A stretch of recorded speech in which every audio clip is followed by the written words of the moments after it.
It's been a disappointing trend for snow lovers. Below average snowfall 5 of the past 6 winters, with 2 years not even getting an inch. The winter chill has also pulled a disappearing act. Above average temperatures 9 of the last 10 winters, with 4 of them ranking in the top 10 warmest on record. So will this year be different? Will winter lovers finally get buried in snow again? For that answer, we're heading to the oceans. That's because the oceans cover 71% of the Earth's surface and drive weather patterns across the globe. Water temperatures in the Atlantic are still above average. This creates high pressure off the southeast coast, which pushes warmer air into our region. Meantime, water temperatures in parts of the Pacific are below average, causing what's known as a strongly negative PDO, Pacific Decadal Oscillation. I know that's a mouthful. This tends to create a cool dip in the jet stream for the western U.S. and a ridge of warmer air in the east. At the same time, slightly below average ocean temperatures in the equatorial Pacific are expected to create a weak La Nina heading into the winter. So, a weak La Nina, what does that mean for us and this winter? Adam got the answer. La Nina, that typically does not favor those cold and snowy winters here at home.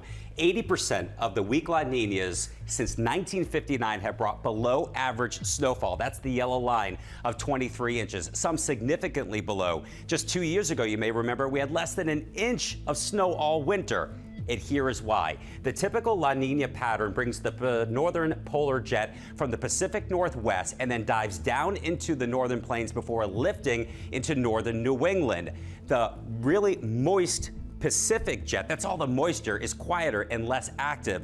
This leads to a weaker storm track that favors systems passing by to our northwest, keeping us on the mild side with the best chance of snow through the Great Lakes and northern New England. One other thing, climate change, that has been a big factor as of late. Winters are the fastest warming season across the United States, and here in Philadelphia, the average winter temperatures have increased almost 6 degrees since 1970.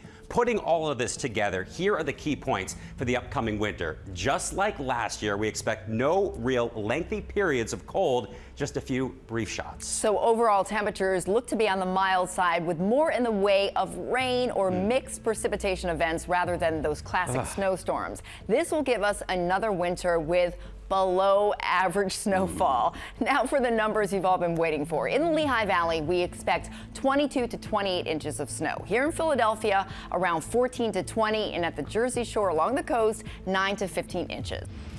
Okay. Even though we are expecting another, let's say, lackluster season for the snow lovers, it doesn't mean you're not going to need your winter coat, ice scrapers, and shovels from time to time. Also, is it looks like this winter is going to be front loaded, so we get kind of a jump start on the snow. Okay. So more snow in December, less snow in March, and that means an increased chance of a white Christmas. So stay tuned on that one. The most surprising thing about that report, Adam not wearing a tie. I know, I like it. It's a good look for him. All right.